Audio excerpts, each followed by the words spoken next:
Hey, Newsa-Cast listeners. Just want to give you a little information about the mission of the Newsa-Cast. Our mission stems from the mission of the Red Smith Banquet, and that mission was to support youth sports in the Fox Valley. Over the 57 years of its existence, we've been honored to give out over $1 million to various youth sports organizations throughout the Fox Valley. The Newsa-Cast is looking to continue that mission and support youth sports as well. You can help us do that by donating to the Newsa-Cast and the Red Smith Sports Banquet. On the Newsa-Cast today, we have a unique interview. 1988 graduate of Appleton West. All the terror backers, you know him well, Tank Timmerman. You're not going to want to miss that. It's a rather unique interview for the Newsa-Cast. We still do the traditional things. We take an old look at new, which is presented by Raleigh Winter and Associates. Our Red Smith Banquet Throwback brings us back to the 90s. Randy Cross, NFL player, radio, TV broadcaster. And then Tosh and I finish off the show like we always do with some It's Forgotten and I'm Never Forgetting. So what do you say, folks? Why don't we get this show on the road? I've had an interesting life. I was a good athlete, had a good run. I had fun what I was doing. When the body shut down and you start walking funny, I always thought it would be good to give back of what helped me through life.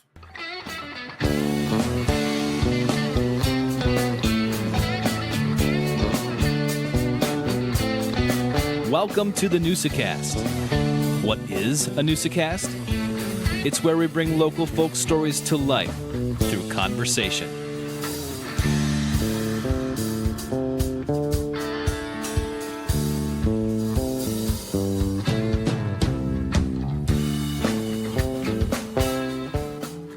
All right, Newsa-Cast listeners, welcome to another episode of the Newsa-Cast. We are so excited that you continue to listen to this podcast. We enjoy bringing you the story of people around the area, and I think we have another good story this week, Joe. How about you?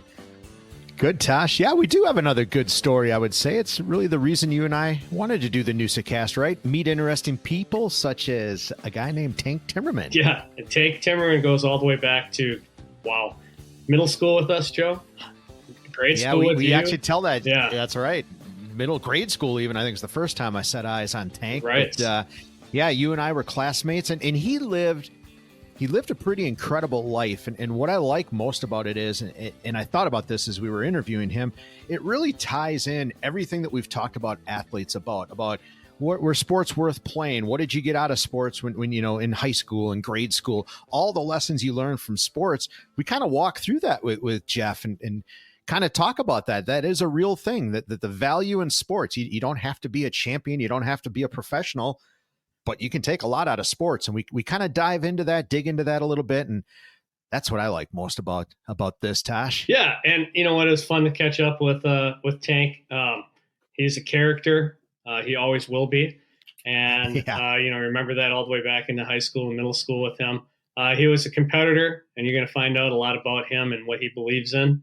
And a lot of, what might be, to some people be wrong with what's going on in youth sports today. So, right. Yeah, it's a good interview. We hope you enjoy that as well. And it'll be a lot of fun. I guarantee it. It always is. And for all of our I won't tell you what year, but all our Appleton West classmates that are surely listening to the Newsa-Cast and Tank Timmerman, they know what we're talking about. It's Tank Timmerman. It's a hoot. And besides that, Joe, how was your weekend? Well, Tosh, it wasn't too bad. It was a little football on Sunday. I did a lot of work, and we've been busy at the post office, so I've been pretty much working. But taking advantage of some nice weather and just living life. Tosh, how about you? What do you have going? Well, I know you're busy as can be, starting a new job in the school year. Yeah, you know what? I still enjoy it. It's still a blast. A great team at Oshkosh North. We have some absolutely incredible teachers who care about kids, and it's even though it's a lot of work, it is fantastic to be part of that team at Oshkosh North. But Melissa and I, we had to go up to do a couple things in the Green Bay area, and we stopped and had a drink at Zimbaldi Brewery. and Nice. right on Webster. If you haven't been up to that, it's a nice little brewery. They've really done a nice job. It was a beautiful day on Saturday, and of course, Sunday. Yeah, I had to watch the Packers, right? Yeah, that was a great game, Tosh. Yeah. I too, well, I'll talk about it in Forgetting and Forgotten It. It'll tie in a little bit this weekend, but absolutely. What a Sunday. What a win for the Packers, right? I mean, that was, nobody thought they would win, and doggone it, they won, Tosh. Yeah, in fact, they were underdogs, weren't they? They were, and a dog at Lambeau. A dog that doesn't at happen Lambeau. too often. And that's their 12th straight win at Lambeau, opening win at Lambeau. That's pretty incredible. Right. I heard that as well. Yeah, that's it's not too shabby, Tosh. No. A little bit opposite, I think. Who is it? The Colts, I think, have lost like 13 opening days, I think. So, well, yeah, it was a good game. I tell you what, you can say what you want about LaFleur, but what a great game plan. Put together a way to win, and they executed. So it's exciting to see, and it's exciting to see what happens next week against the Titans. You mean LaFleur can coach? Apparently somebody knows. Who knew? Somebody knew what they were doing when they hired him. Yeah, somebody did. Who knew? They didn't take one of us out on the street to make that hire, Tosh? Come on. I don't know why. All of us armchair quarterbacks know everything. So, there's a reason why we're sitting here doing a podcast and not sitting in the offices at Lambeau Field. Those are facts, Tosh. Those are facts indeed. Yeah, I did want to shout out real quick, and I mentioned this in the Newsa Minute, but Appleton West beat Fond du Lac in boys soccer. That was their first FVA victory since 2022. So we got to send a special shout out to the Appleton West boys for a huge soccer victory. That's incredible. And there's some huge FVA soccer games coming up this week. Oshkosh North and Kimberly is going to be a battle. Kimberly's good, but Oshkosh North has gone 3 straight draws, I should say. Okay. So I don't think they have a win in the FVA yet, but they have 3 straight draws. So this is a big game. We'll see what happens Thursday night at Oshkosh North, and see if they can pull out the upset and get on the winning track. Tosh, my understanding in soccer is a tie is as good as a win, so you're winners. I don't know about that. I know nothing about soccer. I don't know hardly anything about soccer. I know some stuff, but if you say so, Joe, your son played, I believe you. Yeah, a lot of ties in soccer, a lot of ties. And I heard somebody say one time they should a goal in soccer shouldn't count for 1 point. It should be like 3 points, maybe even 7, and make it exciting, right? Have a 52-50 soccer game. Isn't that called football? Yeah, kind of, I think. Well, speaking of football, has some high school games. FBL dropped their first game to a tough loss to Wapaka. That was 17-18. I think they were up by quite a bit, and they kind of, Wapaka turned it on in the second half and came out with a win. So I know there's a big game between FBL and Freedom this week, and that game is always tough. Both those teams, I don't think they like each other much, and it's always a battle. So that should be a good one.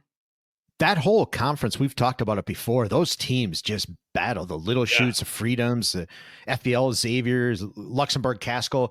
I know they changed all the conferences. They might not even be all in the same conference anymore. But at one point they were, and that was every bit as good as the FVA. Oh, absolutely, absolutely. And they're it doesn't matter what conference you're in. You're always going to see a good game, and there are some 100%. Just great football games. Again, we've said this many times. If you're not doing anything on a Friday night and you see some lights somewhere, go watch a high school football game. You watch kids who are playing because they absolutely love the game. And that's 100%. That's the best part of it.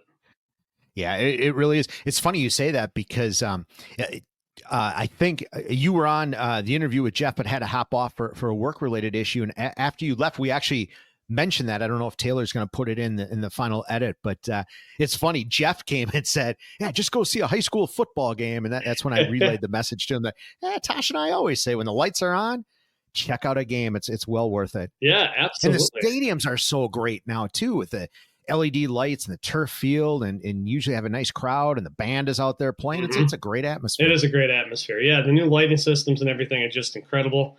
It should be, and this Friday night's going to be a beautiful night for a game. It's going to be warm.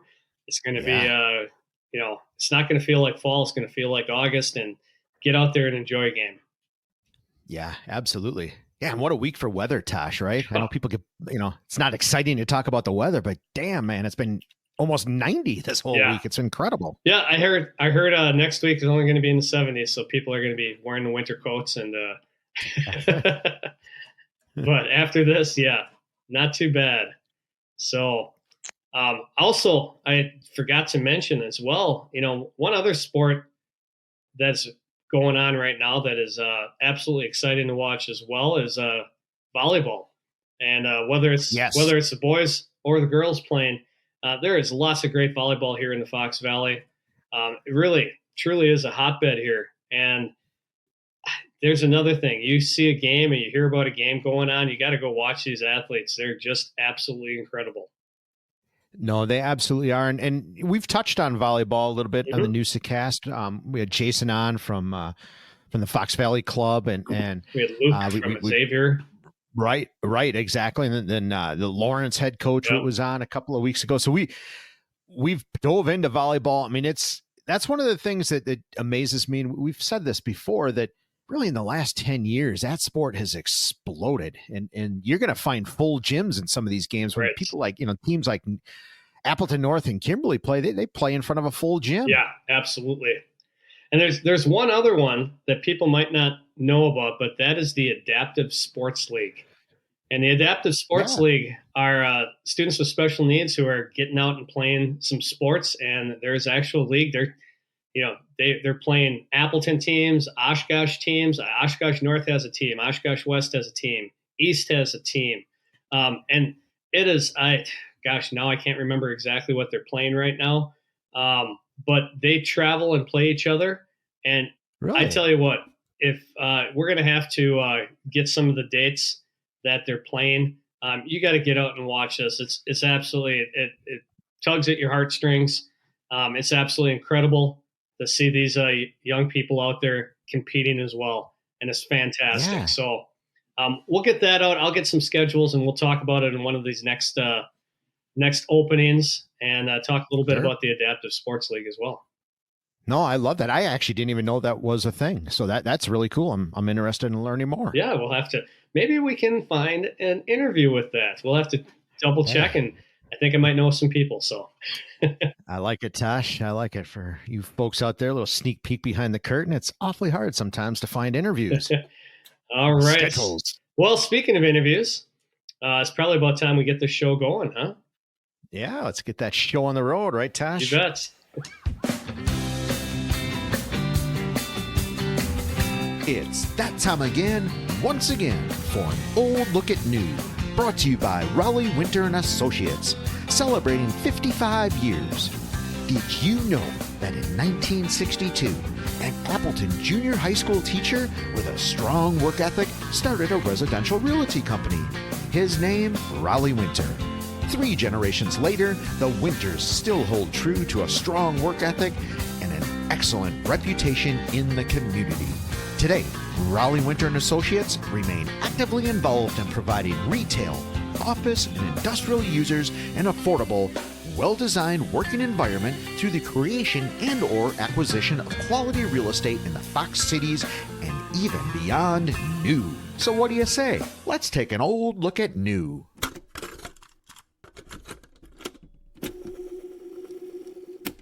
All right, it is time for that look at history here in Northeast Wisconsin, wherever we find something that's interesting.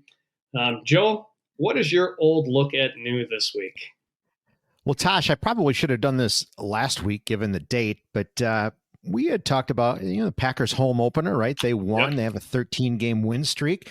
Well, if we go back to 1980, the Packers weren't very good back then. They, I think a lot of you know, obviously they were good in the 60s, terrible in the 70s, terrible through most of the 80s. But on September 7th, 1980, back when the Packers used to open up with the Chicago Bears up in Lambeau Field, that was actually a regular thing. That doesn't happen too often, but that might have been on that date, might have had one of the craziest plays. Certainly, I think the craziest play in Packer history.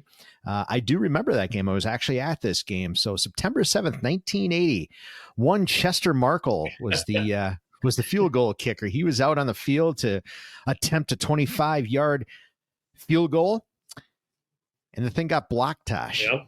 Not unusual for Chester. It got blocked, but the difference this time was it went right back into his chest.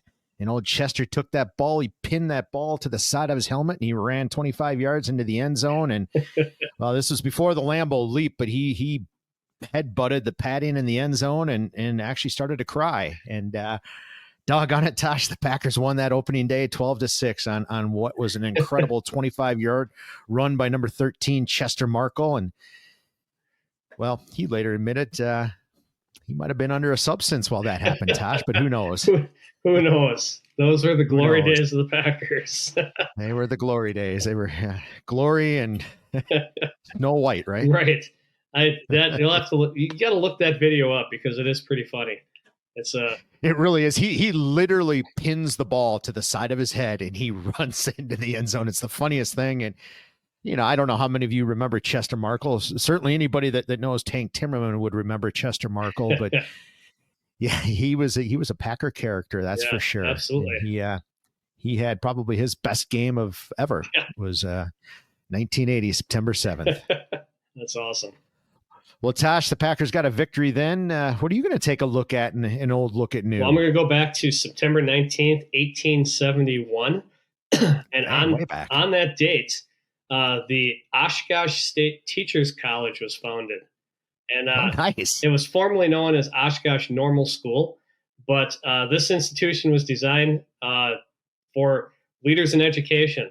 And in 1871, President George Albee, he basically brought the college together for the first time, and he personally interviewed all 43 students who got accepted. And the school was free of charge. The only thing that they had to pay for was $1 for book rentals per month, per term, and $4 weekly for room and board. Wow. Nice. So did that turn into a school or a college after that? I believe there is Albee Hall at Oshkosh. I could be wrong in that, but I'm pretty sure. You're right. And I would assume it's probably named after him. It makes sense. It makes sense. I like it, Tosh. Yeah. That's a good teacher fact. Yeah. That's got to get a teacher fact in there. Well, of course. Absolutely. Absolutely. Well, that was a good one, Tosh. We spread the gamut 1980 to 1857. Goodness sakes. 57, 71, whatever you want to, whatever you're listening to. What would help though is if we knew who this segment was sponsored by.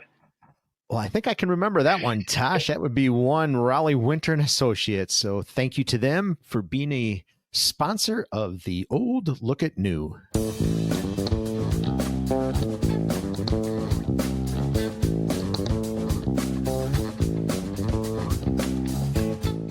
My very first memory of you, Tank Timmerman, you went to Highlands, right? Highlands Elementary? Highlands Elementary, yep. Yeah. So Franklin Elementary, I don't know, must have been Saturday morning. We used to play basketball in the gyms, right, on Saturday morning. Oh, yeah. Yep. And here comes this guy. He's literally a tank, 5th, 6th, 4th grade. I don't know what grade we were in.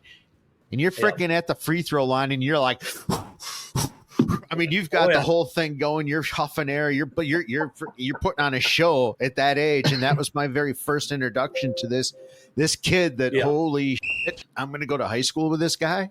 Yeah, that's where I met you, 7th grade, because you came from Franklin. Yeah. That's right. Yep. Yeah, Tretner, Winter, the whole crew. Yeah, everybody. So you name it. There was a lot of characters that came through there.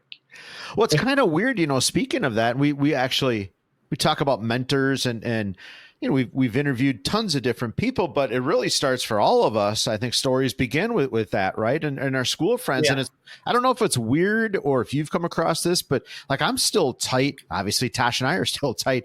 We're tight with people that we've known now for going on 45, damn near 50 years. It's incredible. 50 years, yep. So I run across where if you would call me up or Tosh was to call me up or get a hold of me and we needed something to get done, I know the guys would be there. I've done it before. I mean, I've done it for people that we forgot about. And I mean, I recently reconnected in the last 10 years, I would say 10 or 7 years, with Dino Villari. Oh, sure.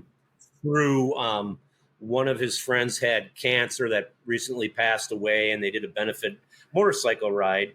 And my better half, my wife, my girlfriend, whatever you want to call her, the one that makes all the decisions in my life, said, hey, you got to go and reconnect with this guy. You got to get on a motorcycle and you got to go out here and do this ride. So I've reconnected, done some printing things for him, for his bar and things like that. We've talked about all the old school stuff, all the athletes. In fact, I had a great conversation with his dad before his dad passed away at the old Gold's Gym, which is many, many years ago. His dad knew everybody from 6th grade to when we graduated high school and other schools and what they played, what sports, soccer, wrestling, volleyball, basketball, everything. And he remembered, it was like he was just recycling everything in his mind. And of course, was the early stage of his, I laugh about it because my father passed away. It was the early stages of dementia. Yeah. Right. So he was, and it was sort of crazy, you know? Yeah, it's a cycle of life for sure, and I in some senses we're probably starting our early stages of all that. We've lived quite a life. Definitely had, yep. I've definitely been knocked around, and there's been a lot of things. To get you guys started, you knew I was adopted, right? Absolutely. Yep. So at 26 or 27, I had a good friend, John Fisher, went and found my parents for me. So I got my Herb and Jan and my adoptive parents, Doug and Cindy, together when I was 26 or 27. So that was pretty cool to know where I came from. And you got that call of, hey, when I was 18, I got that call at North Out of Gaming Street over by Highland School. Sure. Hey, you're 18. You can know who your real parents are, state your social security number, blah, blah, blah. And I, as I always told my brother, that I would find them after Herb and Jan passed away. Mm-hmm. Because those are the ones that raised me. Those are my parents. So right.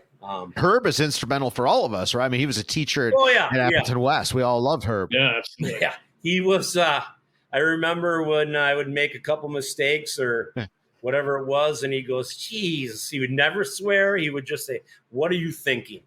Come on, Jeff. You know, what are you thinking here? And I would just shake my head and I'd be a dumbass and move on my way. So my birth mom was the starting pitcher on the boys' Surrey baseball team. All right. My birth father is Doug Johnson, who has been off and on the PGA Tour, had his card like 18 different times, lost it 19 different times. They call him Mr. Monday. So on the PGA Tour, you would go and qualify on a Monday morning. You take on 50, 60 guys to qualify for an event. And he did it 50 times he qualified for an event. So if you looked it up or whatever, I see him maybe every other year. Herb has passed away. He was the one that dragged me or got me to all the sporting events. Like, hey, I sucked in school, but I knew I could go out, Joe and Tosh, and kick your ass on the playground. Right. Dodgeball, whatever it was. I mean, I didn't become smart until I started actually reading books and coaching and all that good stuff. So I got to ask, what changed for you? What flipped that switch? Yeah, there's more to life than what I was doing when I just started. Like, just one day I picked up the paper and started reading, or I get on the internet and start reading. I was going through just books or magazines that I pick out of the doctor's office or the chiropractor's office, and I just started reading, or I'd watch before, just as like National Geographic. I just started reading different things, mostly newspapers, and getting a perspective on the life and stuff like that. And I turned out to be a pretty good high school football coach, and I coach over 200 games. I did semi-pro leagues, men's leagues that were pretty good teams. I got them to like the Midwest championships with a couple of other crazy coaches. It started off, I went to college. I was a successful football player in college at the D3 level. I would go to class. I would pick out who I could pay $20 to make sure my homework was efficiently done, or like I could, hey, you want a new pair of shoes from our athletic department? I can get you a new pair of shoes if you'd help me out academically. I never wrote a term paper in high school. When I got to college, hey, what is this? I'm here to party, play football, to be honest with you. And delegate. And that's where it came. I went back in the day when you were talking about the Bears and the Cowboys and stuff like that. They had, I knew I was good enough to play at a higher level mentally, not physically wise, but mentally there's that guy, I'm going to go rack him and things like that. So I had like a 3-day tryout with the Bears. Danny White was there. They brought a whole bunch of teams in. How did that process work? How back in those days, like how do you get a tryout with the Bears? That process worked as I took a guy who was, his name was Dan Munchow. I know he's still around. We went to the scout camps. Sure. And they would throw up a camp for college guys or guys that are done with college. You paid like a fee. I think a fee was like $40. You travel to the camp.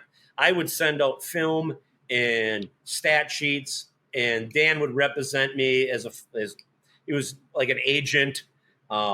He would just go around, hand the flyers out, who I was, go run the 40, go bench press. They poked and prod you, stand there in your underwear, take a picture of you. So I was always going to the ones in Illinois. A lot of semi-pro teams wanted me to play. I was like, no, I got to get paid a little money and stuff like that. I think it was Dave Wanstadt. It was remember the guy, Dick Tobin might have been the guy who saw me, brought me in. It was in and out as fast. It was like 92 or 93. All I know is I suited up. Fullback. Position? Fullback, okay. At fullback? Yeah. At fullback, and I was in and out of there fast. Danny White had looked at me to play for the Arena League Arizona Wranglers. I did that, and I started coaching in there. I finally made the first Arena League team up in Green Bay, the Green Bay Bombers, before they became the Blizzards. Okay. So I had went and did some private training prior to that with like the Milwaukee Mustangs. I had a guy I hired. This is a real good guy. I don't know if he's alive or dead yet. His name, he worked at the St. John's Military Academy down in wherever. Delavan. Was it Delavan? It was. And his name was Hank Schrader. Yeah. Yep. His name was Hank Schrader. And he was doing all the stuff that people weren't doing. So I started doing heavy jump rate ropes before the NBA started doing the heavy jump rate. He had all this different philosophy because he ran in the Penn relays. He was a sprinter, and he was always doing quick twitch muscle stuff.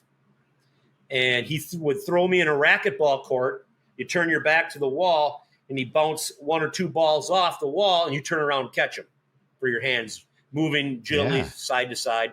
Yeah, I mean, that's how it started. And my first coaching job was at the great Appleton Xavier. Nice. Where Torchy Clark and Rocky Blair and stuff like that. If you go back and, in this day and age, it's a little different. You're getting scouted, you're getting thrown out tapes, you're on huddle, you're doing all kinds of stuff. Going back to those scouting camps, I mean, those were a pretty big deal. You traveled, you spent the day. You had hundreds of kids there at a time trying to just get a glimpse, right? Yep, just get a shot. So I'd always go linebacker, fullback, and I would always cheat. I knew I wasn't fast enough to play linebacker. So the guy would start running, the receiver would start running, or the running back would start moving, and I would start moving as soon as he would. And they called me out on it right away. But I could hit, block, tackle, and I was bound and determined to find my way on some kind of squad or practice squad or whatever it was. So, I mean, yeah, it was, you bring in 150 guys, it's a meat market. Yeah. We're going to find a diamond in the rough. There was a kid named Rob Netta, who I'm somewhat related to out of UW Oshkosh. The Packers brought him in. I think he's in the Titan Hall of Fame.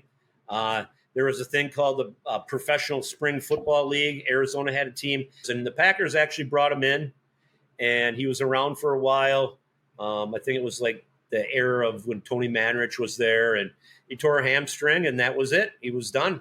Yeah. But he was a tough individual, and I don't know where Rob is now, but I know he's someplace down in towards Madison area working for UPS. But he had some hands and he could play. So you're trying out for the Bears. What was that couple of days like? I mean, where are you living in the dorms? It was high intensity. It was just basically I shut my mouth and just did what I was told to do. And it comes down, are you fast enough? Are you skilled enough? I think I was in Berwyn, Illinois when I tried out, and I stayed at my grandmother's house, and it was in and out in 3 days. You're not good enough. You're good, but you're not good enough. Maybe try a different league. Maybe go to the Arena League. The Arena League was just starting. So that's when you go there then you go to the Arena League? Yeah, that's when I go there. So what's that like then? That's a pretty interesting sport. That's I mean, that sport, I called it a glorified rugby because I do believe rugby is the toughest sport because you're running for 80 minutes and you're destroying people, and these guys are animals. Did you ever play that? I played like one summer when I was 18 with the Fox Valley team. Yeah. I played like 3 games before I went to college, and it's brutal. You're running constantly. It's soccer, hopped up. You want to kill people, but there's, rules. But if you go now and watch. And that sport's not good enough for you, or? No, that sport is the most violent sport, I do believe, besides doing the MMA stuff. Yeah. They're getting hit in the head and kicked and liver shot. Rugby is a very man sports. Agreed. I mean, the women's teams are tough too. You can't get around. So doing the Arena League thing, it is so fast, and it's just like you got to be on the time. You can't miss anything. When I played in Green Bay that first year, we had Bud Keys was the quarterback coach. There was a head coach was Mario Russo was from the Badgers. He had taken over. Didn't Bud Keys play for the Badgers? Was he a Badger? Bud Keys played for the Badgers as a quarterback. Yep. I think he was with the Packers. Well, he came in and he was as a coach there.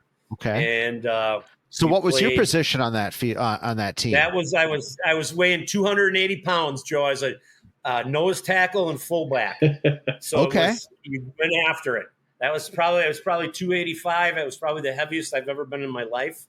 Can you straight out rush then? You're just trying to get the quarterback? You can straight out rush. Okay. You can straight out rush. Back then, you'd have a linebacker raise his hand that he'd be the other guy eligible to rush. So you'd have 4 guys could rush, and you're getting after it. It's a passing you're bull league, rushing play after play. Bull rush, take your guy, switch him around. Yeah, it was a good time while it lasted. I mean, I was 29 years old. Yeah. I got the shit beat out of me. I think I still have some, we went up and played in Minnesota Fighting Pike at the fairgrounds, and I played on the very first AstroTurf. It was like playing on concrete. Yeah. So, I mean, you're playing inside a hockey rink, and you get hit and whacked, and you're getting hit all the time constantly from each side. And it's fun when you're young, but when you get older, you definitely notice the stuff. And I think of all the times that even in high school when I wasn't you get whacked or you're hurt, but you play hurt because back then you didn't want to leave the field because, hey, I don't want to lose my position. People don't think that way anymore. Right. Yeah. That's all different. It's amazing. It's all different now. Yeah. It is all different now. I mean, we could go on. I hope we can go do this more than once. We could go on for an hour, 2 hours. Tosh, I think you guys both understand AAU has ruined some good athletes because there's not enough rest time in between sports. Most recent one would be my John Fisher's daughter, Molly Fisher, out at Hortonville. playing in like an AAU tournament is accepted a ride to play D1 volleyball at Georgetown, blows out her MCL, ACL. She's missing her senior season. Wow. And all over a AAU game. I know you want to be there for your friends and your team, but your scholarship, you've signed the thing, you've been out there, you visited. Time to shut it down, focus on your high school. You don't need to be playing this extra stuff.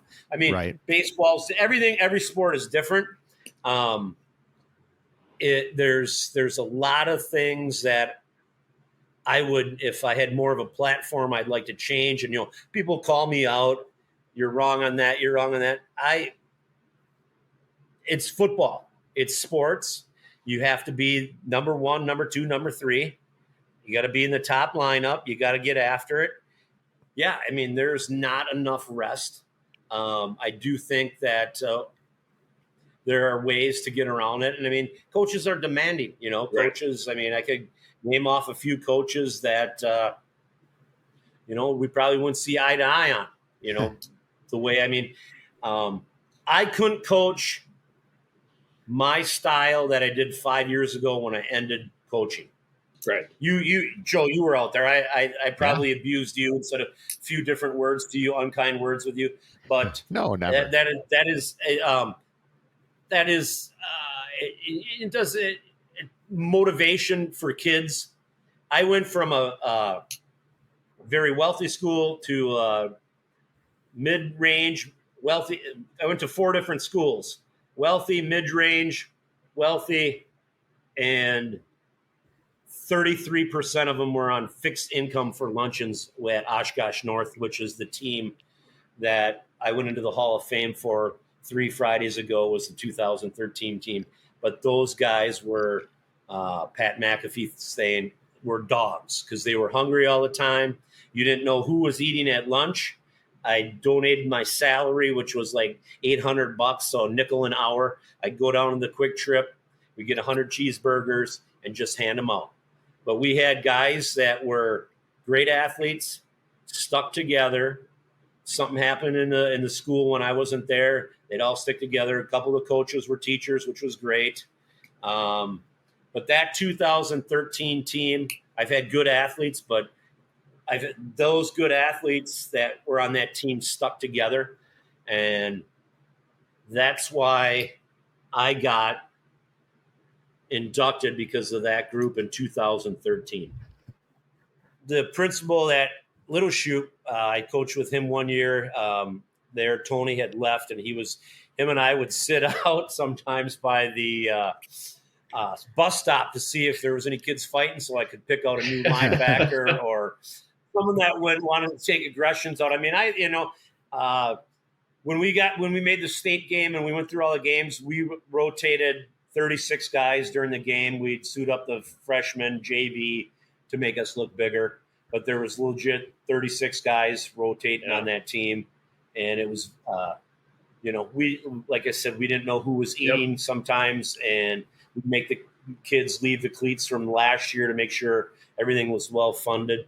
I don't know for a fact, but, there was probably some kids that fathers were, 1 or 2 of them may have been in the pen down there in the Oshkosh prison system. But we did have some really, really talented athletes, and they were hungry for action, and they got after it. I mean, when we got together, I think 26 of them showed up for the Hall of Fame thing, which was awesome. And, we all hugged each other, and they're like, yeah.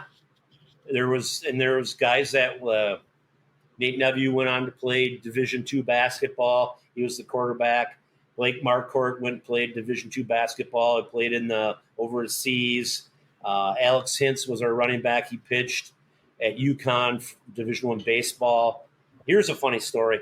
We're in the middle of practice, and he goes, "Hey, Coach, I got to leave." And I'm like, "What do you mean you got to leave? We're in the middle of practice," because I'm a practice guy. I'm like, "Where you got to go?" He goes, "I got to go and throw for like the Minnesota Twins are in town. I got to throw." I go, "You play baseball?" I didn't even know the kid played baseball. He goes, "Yeah, I played baseball. I can do it all." He's getting cocky. He goes, "So what are you doing?" He goes, Minnesota Twins are here. They got to see me throw 90 miles an hour. And I go, oh, okay. Then I realized he was a lefty. And every team that year, it was either 2012 or 13, whatever it was, or 14, came through except the Brewers to watch him throw. During the middle of football practice, he would go over there and throw, and then he'd come back. I go, you're only gone 5 minutes. He goes, yeah, I hit 92, 93 on the thing. Well, unfortunately, he only played 1 or 2 seasons out there, and then he came to UW Milwaukee, had some shoulder, arm issues. But no, we had guys that stuck together, so they wouldn't get in trouble in school. We had a very, very well coached staff. The staff was amazing. We didn't have 20 or 30 guys on the staff like other teams in certain areas. We had 4 guys step in the box for defense. I was one of the 4 guys on defense. One, as soon as the play was called, you get your system in, you step out of the box. And I mean, it was the era of the Fitbit, and I would literally 15 to 20,000 steps in 2.5 hours, 3 hours. You up and down. That's how active we were coaching. I bet that's where we're at. Jove's seen it. I think Jody Seibert's still reffing. No, it's just it's a whole different game now. I couldn't coach the way I coached those guys. Would I say kids are getting soft? I'd say it's a very different ball game. Parents are heavily involved. I would not talk to parents. I don't understand how some of the head coaches can handle the parent things, getting emails. And I don't know if that's all gone away because, I watched the Packer game 3 quarters today. I watched part of the Alabama game. Once I got out of it, because I was never home for 17 years we're at my house in Little Chute now, I never knew my neighbors. I'd go to work, go to practice, go back to work, come home, get up and repeat. For 17 years, I didn't know my neighbors. I'd wave, didn't know my neighbors, and it just finally I kept going. I mean, that's the kind of, if you wanted to be successful, that's the kind of stuff we were doing. And right, yeah, it is. And I look at some of these teams that are down. Appleton West is down, and they're constantly switching conferences. That's another thing that irked me, Tosh, was you had a great conference. Oh, yeah. Appleton East, Appleton West, Neenah, Menasha, Oshkosh North, Oshkosh West, Fond du Lac, the Appleton schools, Kimberly, Kaukauna, right there. And then, you got, won't say any names, but the WIA, I mean, certain person messing around with it. We're doing there. And the VFA started saying they were better than us. And teams went up there. And who wants to go to Marshfield on Thursday night for a JV game? Right. Yeah, So when I started at Xavier, we had 5 or 6 coaches, and that was varsity, and maybe two or 3 freshmen and JV. We would do the JV games also with 2 other guys. So it was, you got your football cycle, and you started realizing, and that's when I started reading more into reading books and getting into defense. I have a really good friend. He had his own podcast of just his life experiences, and he coached a couple of smaller schools in Iowa, D3, and I learned more on defense and philosophies and flying to the ball. You always got to fly to the ball, but I still have paperwork that I still look at once in a while, how he ran different defenses than Buddy Ryan, and bringing this guy, dropping this defensive lineman off as a pass. It just goes on. Is that something you always wanted to do, was coach? Yeah, I had a good athlete. I was a good athlete, had a good run. I had fun what I was doing. When the body shut down and you start walking funny, I always thought it would be good to give back of what helped me through life. So giving back and coaching what the coaches did for me at Appleton West, Einstein, all that stuff, some college coaches, what they did for me is got me through. I mean, I still like to drink a little beer. I mean, I'm still that guy. What? I still get after it a little bit. but that got me through life. And I think football sort of saved me. Sports sort of saved me and got me through some, not a dark period, but just helping me through being competitive and not giving up. That's the thing. And I got into coaching. And it was like, these guys haven't won a game in 2 years when I got to Xavier. I think it was Don Deneen, and he was going to Kaukauna, and I was playing a job, and the kid was a Hall of Famer from St. Norbert's, Greg Vanderfin, and another guy who played running back. So I just came by, said, here's my experience. Let's do this. And they hired me. How old were you then? 27. It might have been 97, 96 or 97 season. It was Hartman, Bill Haase and those guys, Andy Wong, and we won the first 4 games. And it was game on. I mean, we go to Kenosha St. Joe's. We played some pretty stellar teams. We would have been 5-0 if it wasn't for a missed field goal at Manitowoc Lutheran. I think that game pushed me over the edge of being more aggressive coaching. At all the years I did get thrown out of one game down at Winnebago Lutheran. I got asked to leave the sidelines on a bad call on a playoff game, and I had to go and see Kathy Bates or Garv or whoever was over there. Had to sit me down. Kathy Bates is the most organized AD I ever came in. In the 16 years that I officiated football in particular, impeccable the organization with her. Very, very well organized, very, very well liked. I ran into her last year. A couple of my neighborhood kids play at Xavier. And I'll tell you what, I've watched. What I do now, Tosh and Joe, is my Fridays are I get home from work, I mellow out, maybe I take the Harley out, whatever I do. I usually go pay my $5 the second quarter. I'm usually standing on the other sidelines of the people that I know that are coaching. I do this I'm sure the Psalms don't know, but I usually go right around the other field. I stand on the opposing sideline so I can see the stuff going on. I've done it at Xavier, done it at Kaukauna. I do think in the last 2 years of the minimal football that I have seen, Xavier was the most not conditioned, but disciplined, no jumping off sides, quick counting people, always in the right spot. They're third rounders, in the playoffs.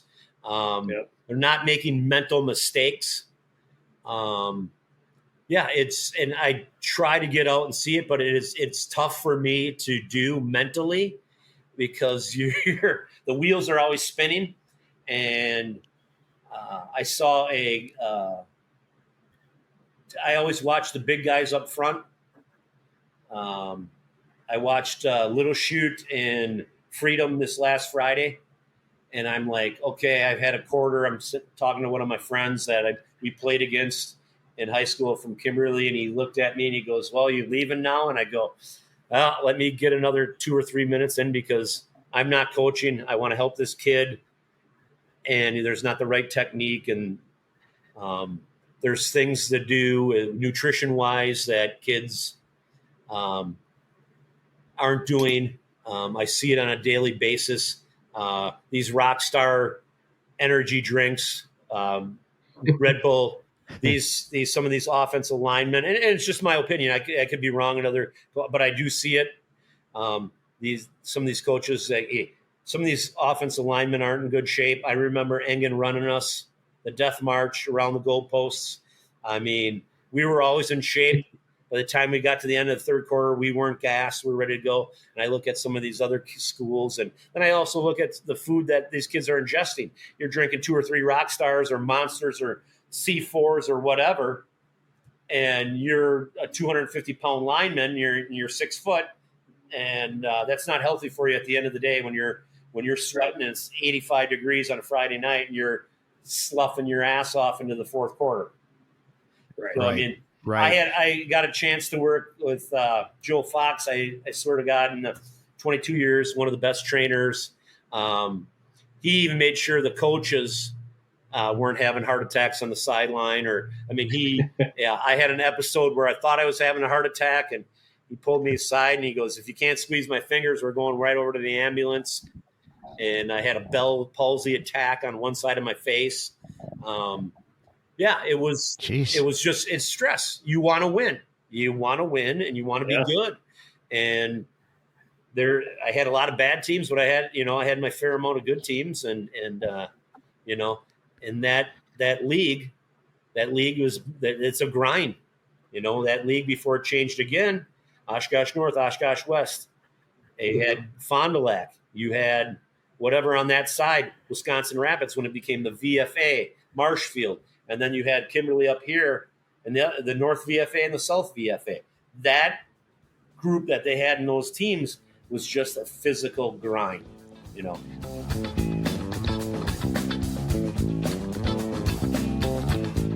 Hey, Newsa-Cast listeners, help us grow by subscribing wherever you get your pods or sharing the Newsa-Cast. Follow us on Facebook, X, TikTok, or Instagram. Northeastern Wisconsin Sports Advancement is a 501c3 organization. Our mission is to raise money, provide support, and bring greater awareness for youth sports organizations in Northeast Wisconsin. We do this primarily through the Red Smith Sports Award Banquet and the Newsa-Cast. Each year, we give back to the community through 3 initiatives: the Every Kid Plays Grant, the Gives Back Initiative, and scholarships to student athletes.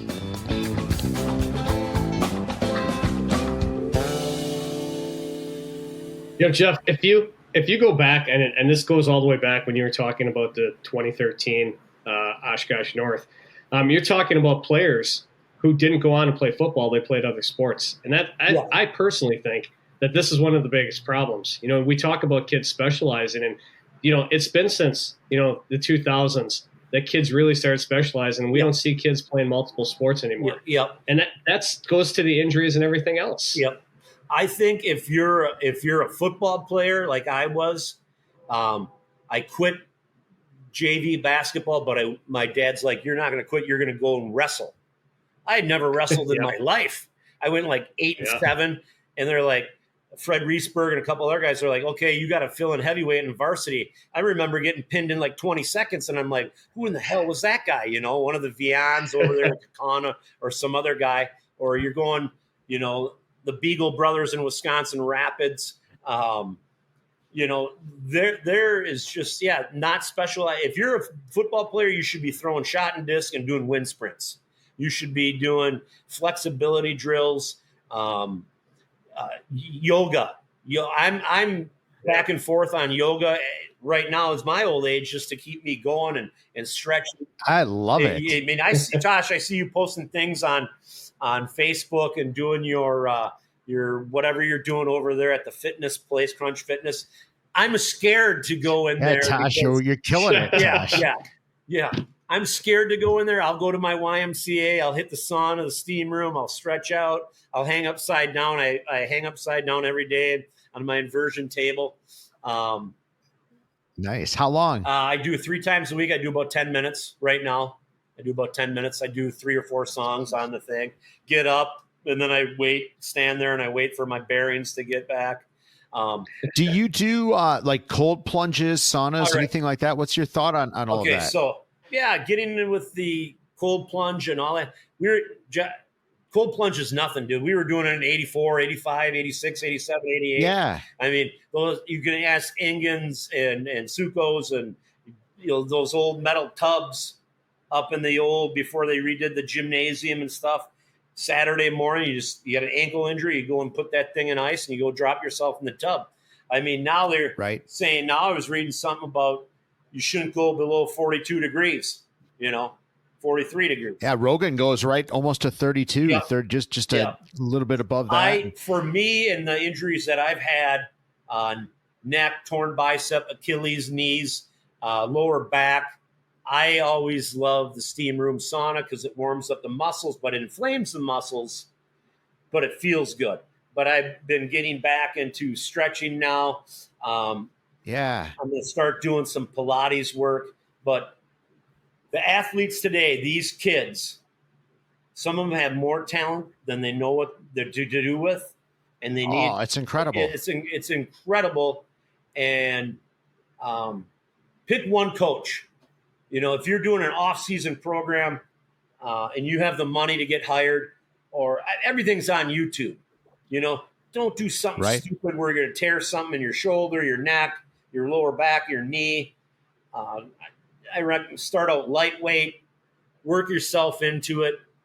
It's just one of those things.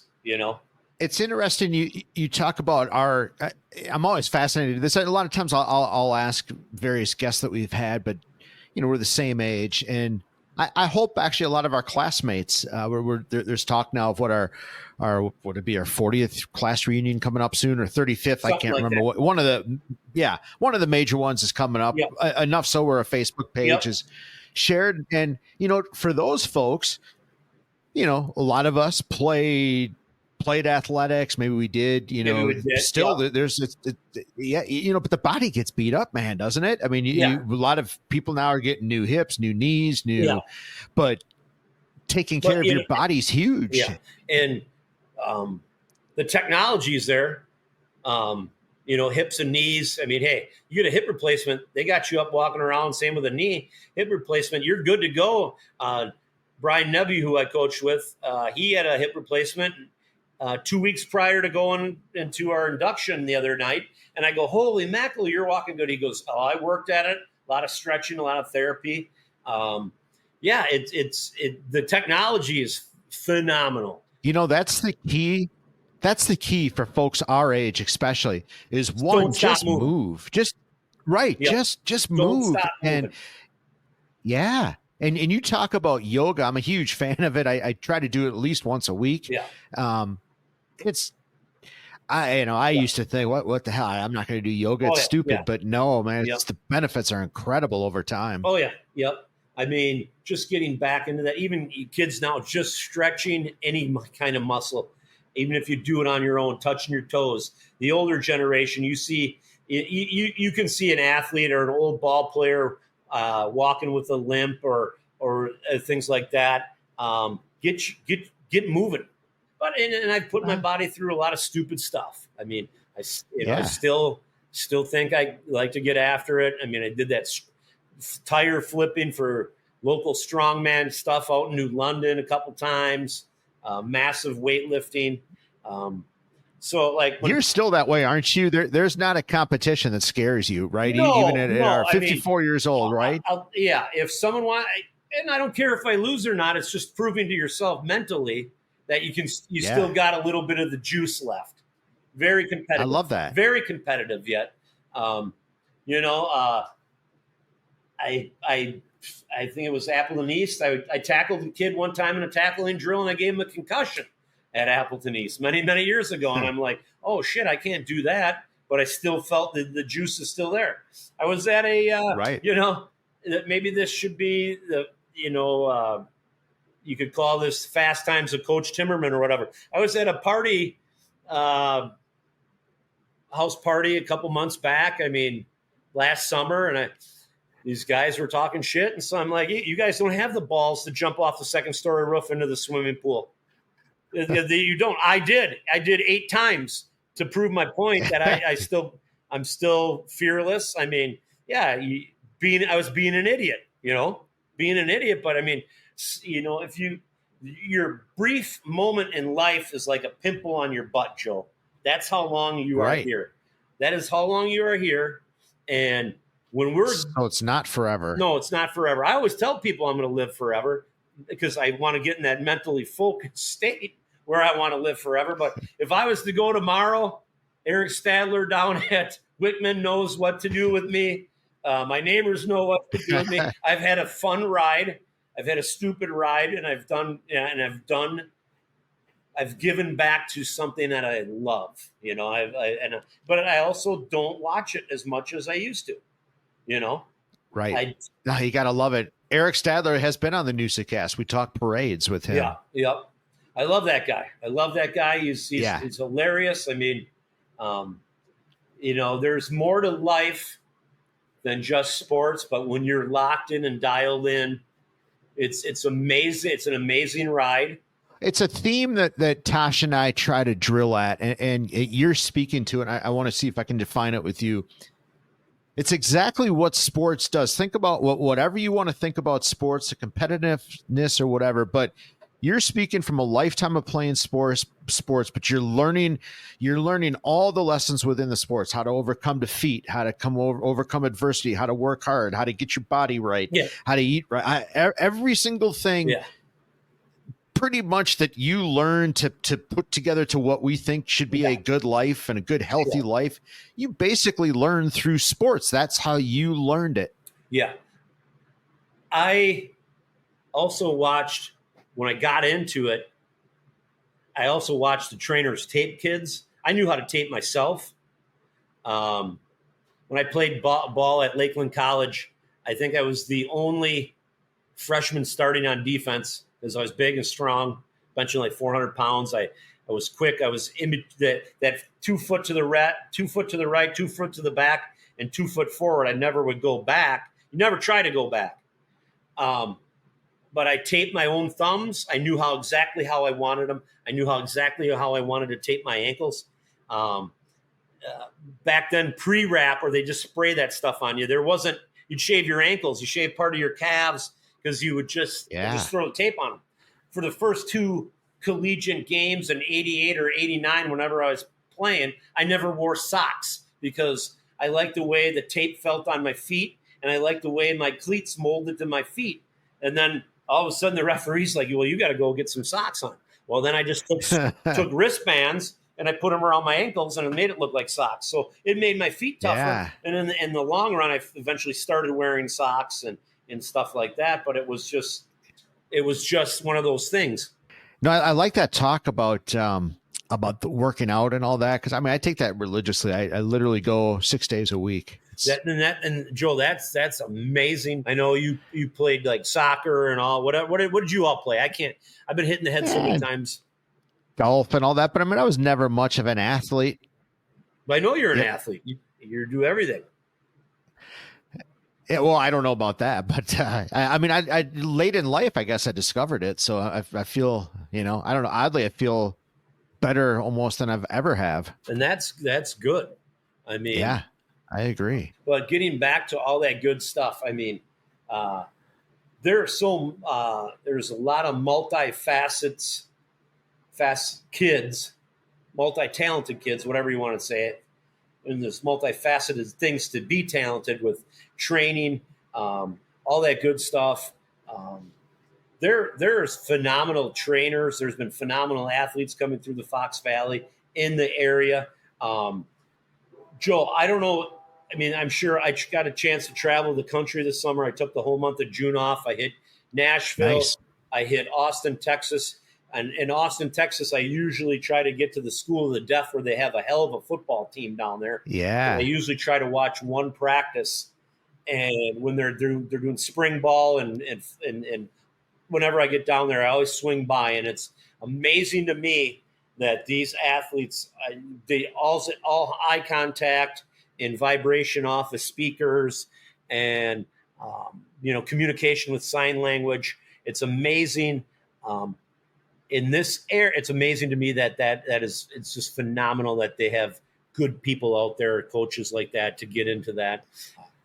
Andy Lamorse was a great linebacker for Appleton West. His 2 sons are playing. I think one plays at Iowa as a tight end or outside backer. One's playing at Louisville. Wow, nice. Andy's a great guy. Shout out Andy. Hopefully he's listening. Yep. So Andy, I think he's got a 3rd son. I think the best, that you talk about athletes that come out of the area. Scott Reppert was phenomenal when Lawrence, when he went to Lawrence. Scott Reppert, Andy Hare. You had basketball. Great name. Yeah, you had Andy Hare. You had basketball athletes, Linus Vanderweiss, Bruce Moriarty. All these guys that, when my dad was teaching there, dragged me to all these different events. I mean, sure. The Wayne Krecklow of Neenah, he was Boston. He played at Drake. I think he played at Drake University or some university like that. Boston Celtics picked him up. He was like the 8th man off the bench. He's got if you look him up from Neenah, Wisconsin, he played with, I think it was maybe Larry Bird might have been on the team, Quinn Buckner. I don't know. But he played in the 80s. He was on that Boston Celtics team. I think it was 81, maybe 80, 81, 82. I can't remember. It does seem, though, and you're absolutely right, there were some great players in our era, but it does seem like now, and you can probably even speak to this in all the years that you've coached, it does seem like there's a lot more now athletes coming in. I think a lot of it comes to the specialization, probably, of the coaches and just people understanding and taking care of their body maybe a little bit more. Yeah. And you got to be serious. I remember all of a sudden I quit basketball, then it was wrestling for 1 year, and then I was like, I'm just going to do football track. Well, all I did was work out in that small weight room and then that gym when I think it was 88. I remember we were playing. Sure. We had to go play when East was away, we'd play at their home field, and they were doing that. I remember the weight room just being in that old Cracker Box gym. And I was there constantly because I knew we had to do it. We had a great team in 87, my junior year. We had good guys on that team, and we ran into Manitowoc Ships that ran 3 championships in a row. And, that's right. They had some huge dudes. They had Jeff Backler he was an offensive lineman at fullback. Jeff Miller was 6'5", 290. Paul Engen would know that better than I would. Don Davey might have been on that team. But going back Miller to or something go to Michigan? One of those guys went to Michigan, I thought. Yeah. I can't remember. We'd have to look. But the area, you go even back. Dave Casper from Chilton, Wisconsin. Sure. You look at Rhinelander. I think Jim Otto was Rhinelander or Wausau, the Raiders offensive center. It sounds right. The Pittsburgh guy, Webster was maybe Rhinelander or something. Yeah. Mike Webster. Yep. Rocky Blair. You had all these guys, and if you go back, I mean, there's guys we don't even know about that were in Milwaukee. It was just the history of in the Fox Valley. But if you go anywhere, if you think about this, Joe, 30-mile radius in the city of Appleton, you can see 8 or 9 different football games going on, depending on where you want.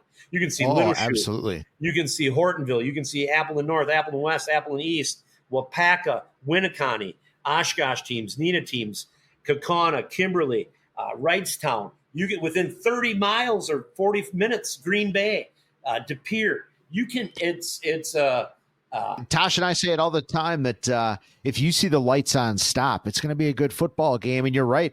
Isn't that amazing? In the last 10, 15 years, the transformation of all these fields, they're all turf. The sound systems are incredible. LED lights. Now they blink. Some of these video boards, they even have replay on some of them. Yeah. I mean, it's nuts. The last good field to go was Xavier this last year. They put turf in. I asked a couple people. That was such a nice field. I get it. I get it. Low maintenance. I'm still a grass guy. You got to just maintain it. You got to, Yeah. I'm FEL a grass guy too, but is FEL still got grass, or do they? They're grass. But they do have plans to go turf. I think they're a few years out yet before that happens. But you still have like freedom. Some of that but Little Chute's now turf. What? It makes sense at the high school level. It's so much better. But you're right. There's nothing like the good old grass fields, and that's old school. No, this is it's still a good place to let your kids grow up. Good. It really place. is, and it's even expanded. I would argue that it's even better now with the farmers markets now on Saturdays. That's almost something that you can do. Yeah. Thursday night music is incredible. The live music scene here is so good. Yeah, phenomenal. Nashville guys that are in Nashville, they are calling this North Nashville or Little Nashville now. A lot of and it's that's you hit fantastic. Milwaukee, Madison, and Green Bay. They got what's the Epic Center up here, the Green Bay. They Yeah. brought some old 80s bands through, some newer bands, some metal bands. Yeah. I've talked about this venue, but you should come down. There's a couple of good shows coming, but there's a venue called Poplar Hall, and it's located right on the Fox River, right where that Courtyard Marriott is, right below Tallulah Park. Yep. Right on the river. Yep. I'd like to come they've down had some there and see that. fantastic show. Keller Williams was the first show. Yeah, Kitchen Dwellers are coming, and Sierra Hull, she's coming as well. Both those shows, I can't remember the dates, October and November. Okay. They're coming, but such good show. And the sound in that room is it's beautiful. It's as good a sounding room as I've ever been in. Yeah, the amount of artists that come through here are phenomenal. Doesn't matter if it's folk music to a little bit of rock and roll to jazz to all that good stuff. That. Absolutely. It is a little hotbed, you know.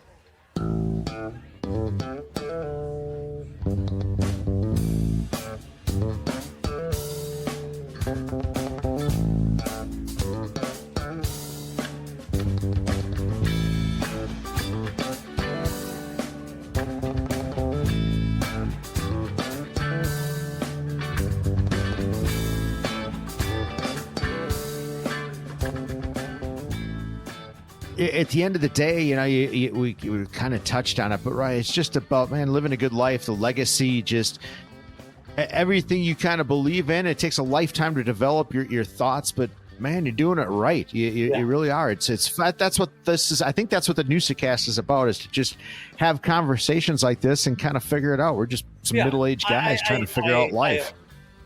I know I swear too much. I swear too much all the time. I swore as a coach, wrong or right. I hope I motivated people to do better. I know there was a couple times I would show up in people's classrooms and they'd see me standing in the back, and they knew they knew they had to get their shit correct. Because I was that jokester, you know. I was that jokester that, hey, if I could go back and do it all, I would take studying more seriously. But I learned as I grew on the way up and coaching and here and there. And there's several times I just said, okay, I've had enough. Had enough of coaching. I had enough of the kids. It's amazing that you get in the groove and you want the kids to do well, just being an average Joe, but you can't be afraid to fail. I've failed a bunch of times in my life. I mean, I have a couple different clothing lines. I'm in the printing business. I do stuff. I work a part-time job with Quick Trip to pay for my health insurance, which is great. When I was on my own, I think you knew that I was in a bad car accident. For 13 years, I paid my own health insurance, and I think that's a little bit of a racket, you know. But no, so I do. 55, I just turned 55. I do 2 jobs, and I enjoy my time, my friends, and talking to you, and just in general. If you're not failing or you're not trying to do something, you'll never know what could be. So true. You know, like I remember throwing up coaching my first game at Xavier down at Kenosha St. Joe's. I'm like, did we do well? Did we actually get these kids to play and do all this crazy stuff? And I get called in once in a while to do a speech. The last, give a rah-rah speech. And my big thing is kids, let kids be kids. Stay off as much social media. Don't be stupid shit and put stupid stuff out there about a coach or anything like that. Coaches aren't always right. Right. But they have a little bit more knowledge than a 15, 16, 17-year-old, 18-year-old kid. And I wish every coach well this season and to progress as it goes on and live life to the fullest. I agree.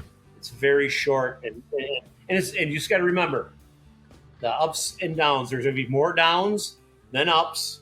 But when you ride that high and you're in that situation, you got to stick with what you were doing and what got you there.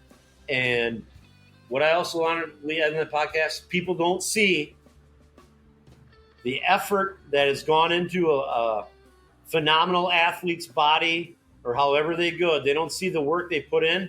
All they're seeing is what they see on TV or what they see on a Friday night or a Saturday afternoon or a Sunday afternoon. They don't see the behind the scenes yet. Yeah. Well, Tank, there's no question about it. We definitely will have this as a recurring. We'll have to come up with a creative name for your when you join us. But I think all good podcasts have guys or go-to guys, and you have a wild card. You gotta have some pizzazz.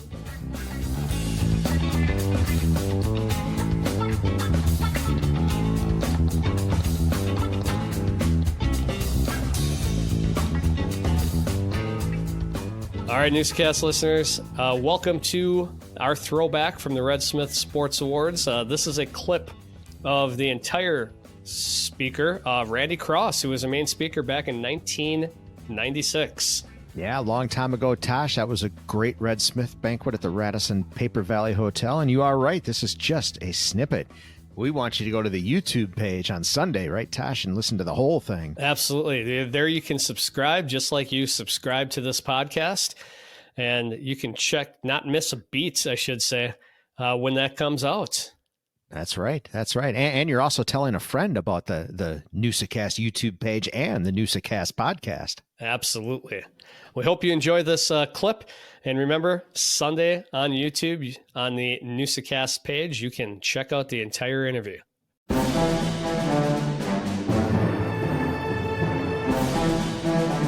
Red Smith Sports Awards. Banquet Throwback.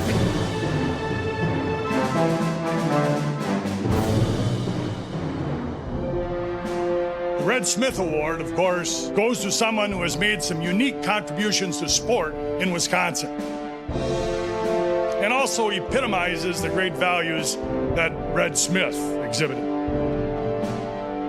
Let's give a Red Smith welcome.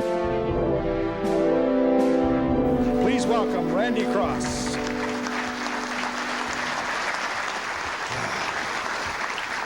Well, thank you very much. How about a hand for Chuck here? This guy has talked for 2 hours.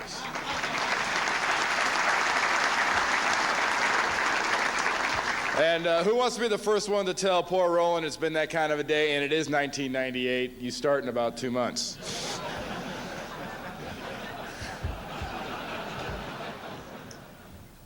This has been a great experience for me. I used to come up to Green Bay a lot. I was with CBS for 5 years, and I always used to say early in my career with CBS doing football, I was big in the Bay Area.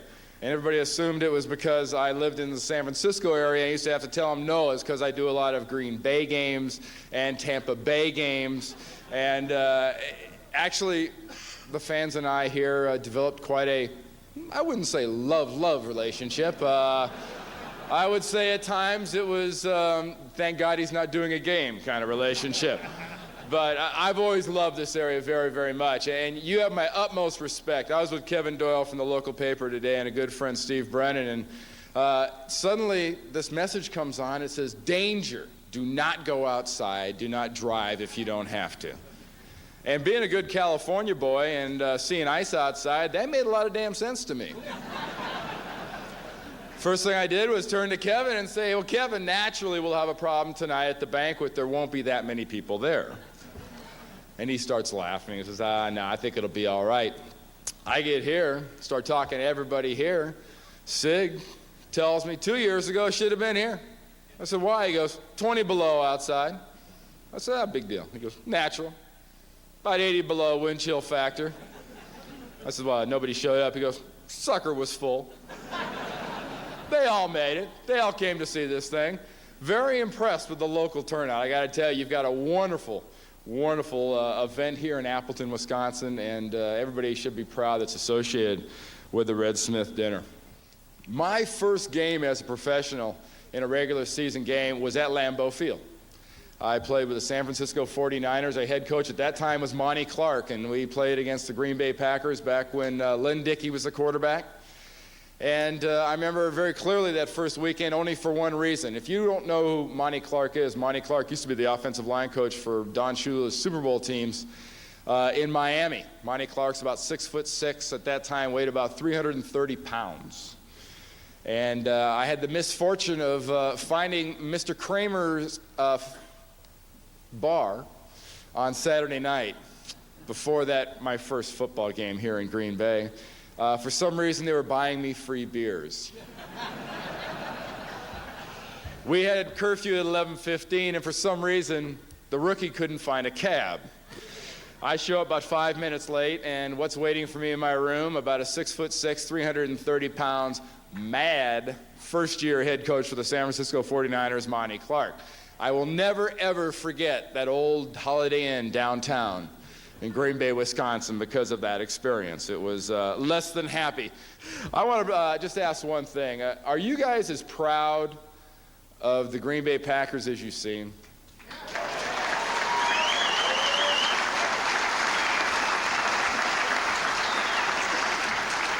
You know, there's two words that always struck me of the old organization I came from in San Francisco, that when you think about it, it's been going pretty strong for 15 years. That was stability and patience. And that's something you have here in the state of Wisconsin with a team like the Green Bay Packers, with men like Ron Wolf and Mike Holmgren at the helm leading him. I mean, you can't put enough of a premium on that. You won't see that spiking up and down like you see with so many franchises with guys like this at the helm. Ron Wolf, I remember meeting Ron Wolf. The first time I met him was Lindy Infante was still the head coach. He'd been hired as the new general manager.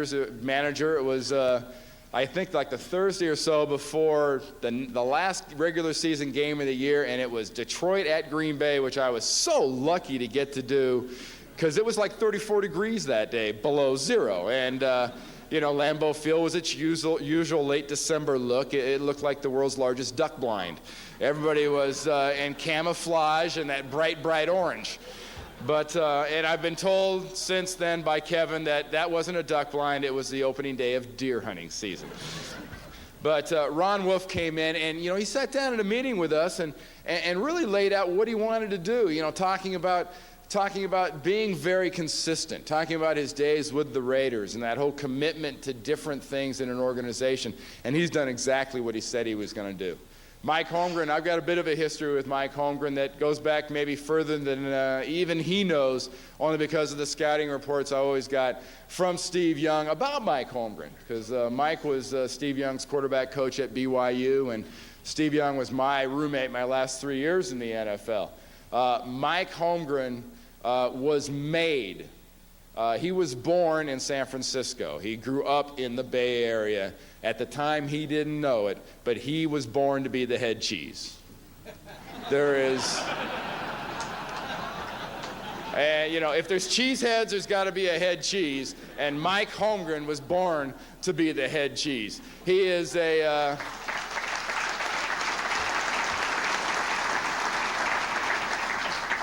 he does a masterful job of handling the media. And I think a lot of the credit to his ability to handle the media as a first-time head coach and his ability to spar on so many occasions with the TV and the radio and the written press has to go to the man that's really trained him in his job the last few years.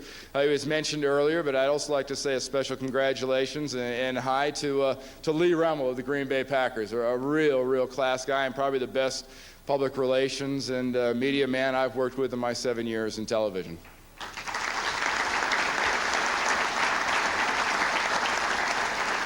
But Holmgren's got that combination. I mean, if you haven't got the chance to meet the coach, don't buy what you see on TV. What a shock. I mean, Mike's got a lot in him. He's a fire and brimstone guy. He will yell, he will scream, he will get in people's face. And if you don't believe that is true, just ask Brett Favre one day. You know, at sort of the end of my remarks here, I wanted to make a few points because in 1995, like I said, was a year of a lot of negatives from a sports standpoint. But I think you people of Wisconsin should really get a congratulations, a thank you, a pat on the back from sports fans all over the United States, to be perfectly honest with you. I think you are the reason people watch games in Lambeau Field at the Green Bay Packers, to see how you react. I mean, they should give seminars in the offseason given by the Packer fans on how you're supposed to act in a stadium. I mean, because look at it this way, you know, for every ice-throwing moron in New York, there is 20 Packer backers in the end zones at Lambeau Field waiting to hug a receiver or defensive back that scores a touchdown.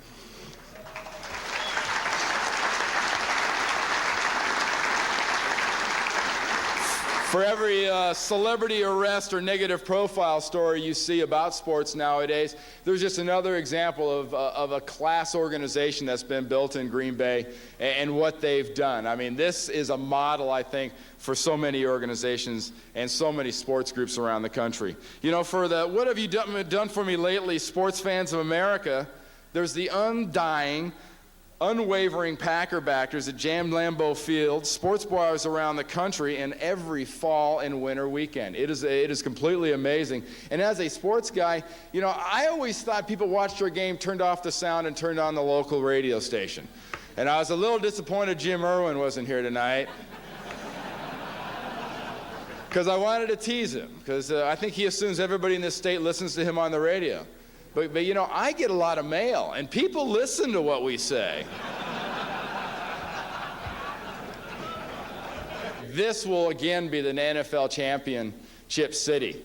I don't know if it'll ever see the 11 titles of the old Titletown days and the Lombardi days, because I'm not sure things are going to work like that. Unlike what Jimmy Johnson thinks, they don't work like that, Jimmy. But the NFL championship is coming back to Green Bay. It's coming back because of the Ron Wolfs. It's coming back because of the Mike Holmgrens. But most importantly, in my opinion, it's coming back because of you people, because you are the best NFL fans there are in the United States. You're the best sports fans in the United States. And face it, damn it, you guys deserve it. Thank you very much.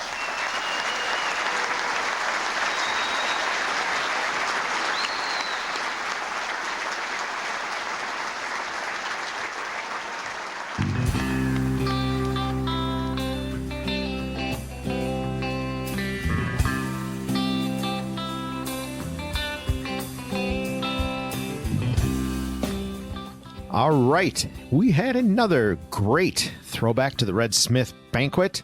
Randy Cross, remember, every Sunday you can get the full version at the Newsa-Cast YouTube channel, and check out our library. We have got 60 plus folks that have come through the Red Smith Banquet, and we've got all those speeches waiting for you. So hit the subscribe button and check out the Newsa-Cast YouTube page. Well, Tosh, with that, we're winding down the show, but we can't get out of here without a little It's Forgotten and I'm Never Forgetting. So what's forgotten in your world? Well, I'm going to be honest. We're doing this segments on Tuesday, and the final barrels came off of the highway in Neenah. And for people who have been listening, I got a job in Oshkosh, so I've been making that drive and always hit traffic jam in Neenah because of the cut down in lanes, but that's all wide open now. It was smooth sailing today, and I'm pretty happy. So I'm forgetting summer construction. Yeah, that's a good thing to forget, Tosh. We're in fall now, so time to open up those roads and get ready. I guess we get ready for winter, but the two seasons of Wisconsin, right? Road construction and winter. Yep, exactly. So that's what I'm forgetting. How about you, Joe? What are you forgetting? Well, Tosh, I touched on it a little bit in the open, but obviously people have forgotten patience maybe, or I'm not sure what it is, but boy, everybody and their brother was throwing the Packers under the bus, was throwing LaFleur under the bus, was throwing Gutekunst under the bus. Yeah. These bums don't know what the heck they're doing. And lo and behold, they actually kind of know what they're doing, don't they, Tosh? They are professional. It is true. I mean, it is pretty amazing that they know what they're doing, right? They're getting paid the big bucks to do that, and they know exactly what they're doing. We have to give them more credit than what we like to, or what people like to, but their record speaks for itself, right? Their draft picks it really does speak for themselves. Well, the game plan, exactly. in that game. Incredible. And I guess maybe the forgotten is the accountability, because really what I'm digging at is I was home Sunday watching the games, and you flip through, Facebook, social media, whatever, and all these people bitching and moaning for weeks on end. And I don't know, I just took sweet pleasure in watching that victory. And all these people that complain, they never come back and say, I was wrong. No, absolutely not. That never happens. So I don't know what I was expecting, but I had to throw it out there. I had a little bit of a chuckle all day, and it was good to see that the folks that hide behind the screen, they got owned on that one particular day. Absolutely. Well, Tosh, that's what's forgotten. What are we never forgetting? Well, a tragic day. This past it was a couple days ago. Hank, the Brewer dog, passed away. Yeah, I saw that. And if you remember Hank magically appeared as Ryan Braun was getting suspended for steroids. And many people say there was a conspiracy theory, and the Brewers came together to put this out there and found this dog and kind of hide some of what was going on. But Hank, 10 years ago, Hank's been with the he's technically with the Brewers kind of, but with an owner, and he passed away.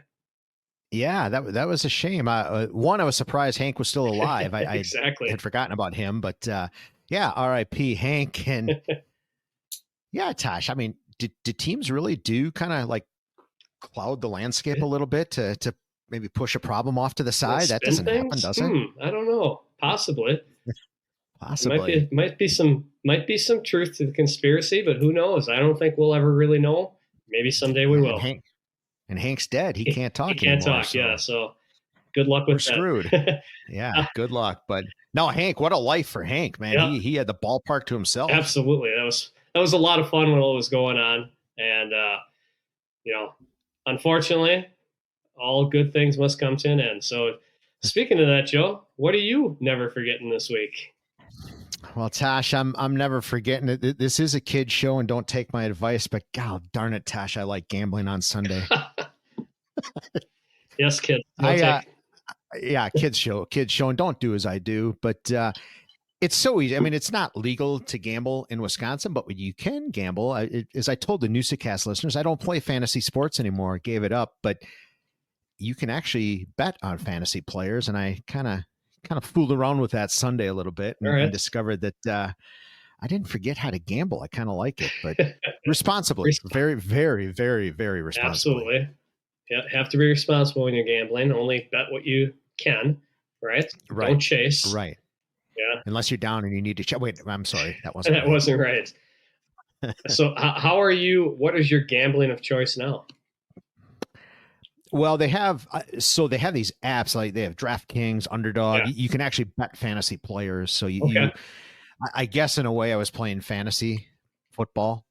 Maybe I forgot that I kind of still like it a little bit, but I don't play in a league anymore. But you can actually, you can pick players and you can put little parlays together. It's like high, low. All right. It's anything. It's whatever you want. Gambling. Okay. Yeah, pretty much. All right. But I only gambled a couple of quarters, and I was very, very responsible. Tosh. There you go. As long as you're having fun, that's all that matters. That's right. It's all about the fun, having fun. And we have fun doing the Newsa-Cast, Tosh. It's a shame that this one has to come to an end, but it was fun. It was fun catching up with Tank, reminiscing a little bit, and Tosh, it's always a hoot doing this podcast with you. It is. It's always a good time. So I guess we wait until next week. Until then, folks.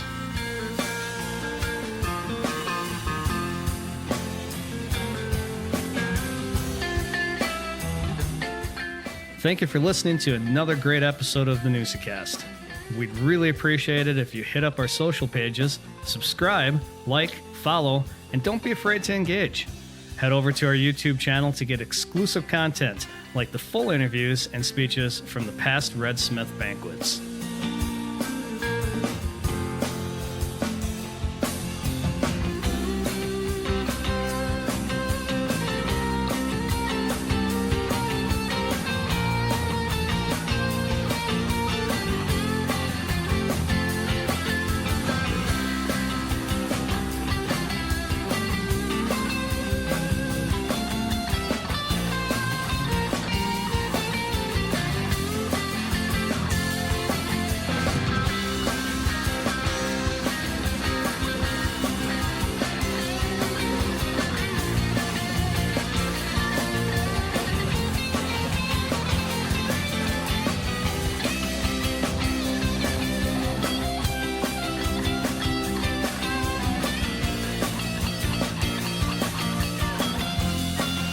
A huge thank you to Diggstown for all the music in today's episode.